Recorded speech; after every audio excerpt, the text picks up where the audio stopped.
There's a new update coming out in Grand RP, and it is going to be freaking awesome. Genuinely, it looks really cool. And we got a bunch of leaks to go over and a few screenshots as well. So I hope you guys go on to enjoy the video, and if you haven't started playing on the server already, be sure to click the link down below in the description, click on Start Playing, select which server you want to play on, register an account, and download the launcher. And if you don't have a PC, you can play it on your phone. The link is also down below for that. Everything you could do on the PC version, you could do on the go.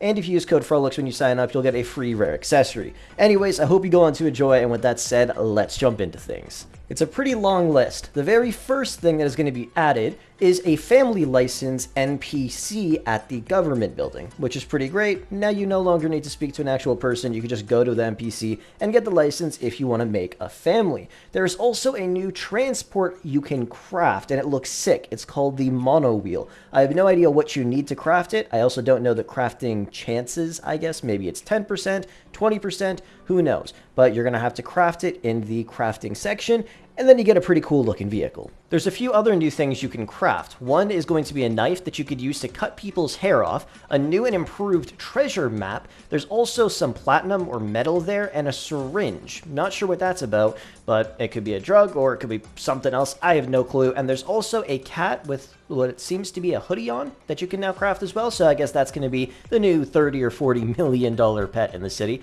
Unless they decide to make it a little bit cheaper to craft it, that would be awesome. I guess I'm a bit stupid because I didn't read the list. That syringe is actually a power booster that you can craft, which I guess is kind of cool. No idea how much power you're going to get from it, and no idea how long it'll last. Hopefully, it's at least an hour. I mean, it depends how much it costs to craft, right? Anyways, next, it is now possible to steal higher class cars without considering the skill level of the person stealing the vehicle. I know if you're level 1, you can only steal really crappy shit cars, and once you get to level 3, you could steal Bugattis and stuff like that. So now at level 1, you'll be able to steal some nicer vehicles. There is also a system for car dismantling where you would get metal from. Now, I don't know if that's the metal in the crafting menu or if it's actual scrap metal, but you're going to be able to dismantle cars now. I don't know if you have to steal them from other people and you dismantle their cars, or you could dismantle your own cars that you don't want. Instead of selling them to the state for like 100,000 bucks or something like that, you could dismantle them and maybe get like 150 metal. Who knows? There's also a new event for gangs in which you have to sneak into the military base, load a truck with materials, and take it back to your base. They also added an army uniform to the dark net, which will probably make things a little bit easier when you're trying to go inside the military base.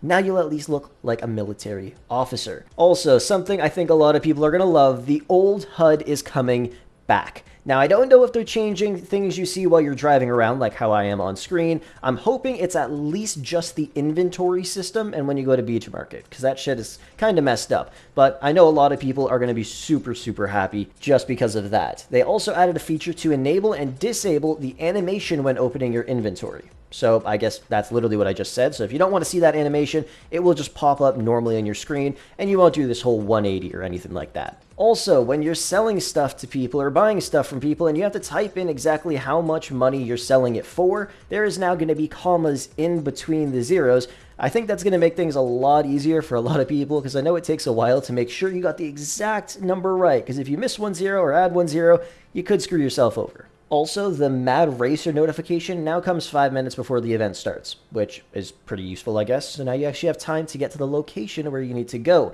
There is also a new fight bar with arm wrestling and bets that you could place, which I think is really, really cool. So now we're going to be able to go to this bar, 2 people can beef, and then everybody around them can place bets on who they want to win. That's going to be awesome. Hopefully, you're going to be able to make a decent amount of money from that, but we shall see how much you're actually able to bet at a time. If I could bet $10 million on one person, I might actually have to do that and hope to God that they actually win. Also, in the shop, that limited section where there's like 10 cars available, if all the cars have already been won, that tab will then become invisible until there are more cars available. Also, the NPC Jack Pope has been removed. The Darknet task Major Threat is now shown in the events menu as well. When you click on My Pets after opening up the main menu, your tamed pets will open up immediately. They also increased the green area at the hotel, which is pretty solid. Newbies will stay into the hotel until they complete a quest chain or level up to level 2 on their account. I'm not sure if the main storyline quest is actually going to change to just doing stuff in the hotel, but we will have to wait and see. The treasure battle tag now appears as a purple circle on the map. The Segway container has been removed, and you're now able to just buy it directly with Grand Coins. Menus and events now have sorting for easier event selection. That'll probably be pretty nice. And added the King of the Mountain event to the events tab as well.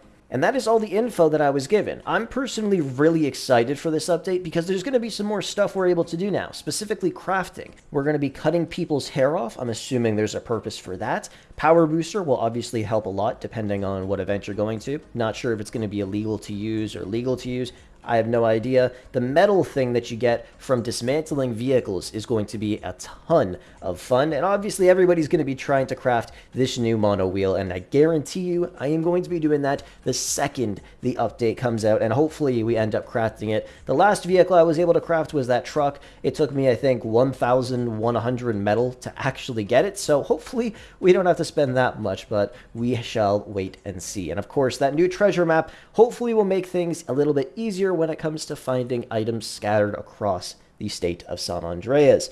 But anyways, I guess we're going to wrap things up here. I also forgot to mention that the update comes out on the 22nd. So I'm making this video on the 19th, so be ready for that. It'll be right after server restarts. So for me, I guess that's on the 21st at 11 p.m. Eastern Standard Time.